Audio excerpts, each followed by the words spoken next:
Du plus loin que je me souvienne, j'ai toujours été attiré par le risque. C'est comme ça que je suis devenu trader. It's about time to show what you're made of. Buy. 1 milliard. C'est largement au-dessus des limites autorisées. Qu'est-ce que tu fous du contrôle des risques? La belle vie, à toi la belle vie. Bonjour à tous, on se retrouve aujourd'hui pour la leçon numéro 5, intitulée « Comment débuter le trading ». À la fin de cette vidéo, je t'expliquerai comment s'entraîner avec un compte à 100 000 $. Alors, reste jusqu'à la fin. Avant de commencer le trading, il faut impérativement savoir que pour opérer sur les marchés financiers, il faudra passer par une plateforme. C'est d'ailleurs pareil pour les paris sportifs. Vous aurez besoin d'une plateforme pour lancer vos pronostics. Exemple, Winamax, Unibet, etc. etc. Nous, les traders, nos plateformes s'appellent brokers. Un broker, c'est quoi? Un broker, en français un courtier, va servir d'intermédiaire entre vous les traders et les marchés financiers. Le broker va vous fournir un compte de trading. Bien sûr, pour acquérir un compte réel, il faudra y déposer de l'argent réel. Et quand vous allez gagner de l'argent sur les marchés financiers, grâce à ce broker, vous pourrez retirer votre argent. Et si demain tu perds de l'argent sur les marchés financiers, peu importe, le broker que tu gagnes ou que tu perdes, il gagnera sa commission. Donc pour retenir, les brokers ne sont pas nos amis. Chaque broker a ses avantages et ses inconvénients. Donc il est favorable de choisir un broker régulé et reconnu.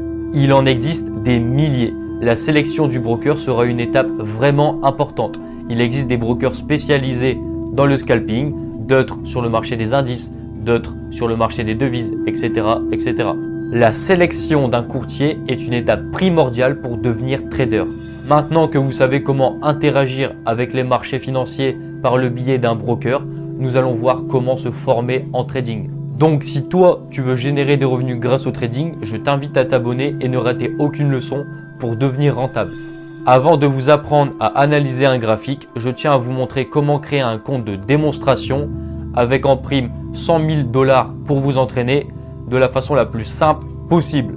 Alors c'est simple, vous prenez votre smartphone, direction le store. Dans la barre de recherche, vous allez écrire MetaTrader 4. Dès que l'application sera téléchargée, vous l'ouvrez. Vous arriverez directement sur la page d'accueil, aussi appelée page de cotation. Comme vous pouvez le voir, des paires majeures sont disponibles directement. Deuxième onglet, graphique. Cet onglet va nous permettre de suivre l'évolution de l'actif choisi. Par exemple, en haut à gauche, vous pouvez remarquer que nous sommes sur le graphique de l'euro-dollar.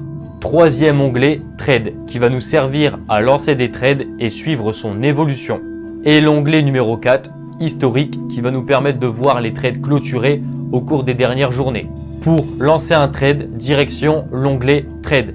Comme dit précédemment, vous aurez le droit à 100 000 $ pour vous entraîner. Maintenant, appuyez sur le petit bouton plus.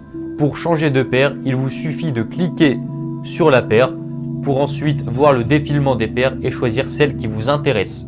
Si votre analyse vous montre que le prix va grimper, vous sélectionnerez un achat, petite icône bleue, et si le prix a plus tendance à baisser, vous sélectionnerez un sell, petit bouton rouge. Pour la vidéo, je vais lancer un achat sur l'euro-dollar. Suite à ça, vous serez redirigé sur la page d'accueil qui vous permettra de suivre l'évolution de votre trade. Et pour fermer le trade, vous aurez simplement à sélectionner le trade et appuyer sur fermer. Pour voir les gains réalisés, direction la page historique et vous y retrouverez votre trade. Voilà, vous avez maintenant en votre possession 100 000 $ pour vous entraîner et vous avez aussi compris comment lancer un trade.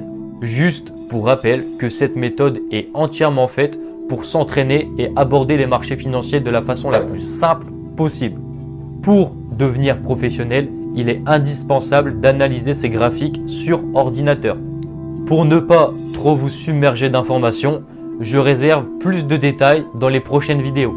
Sur ce, passe un excellent week-end et on se retrouve lundi pour la leçon numéro 6.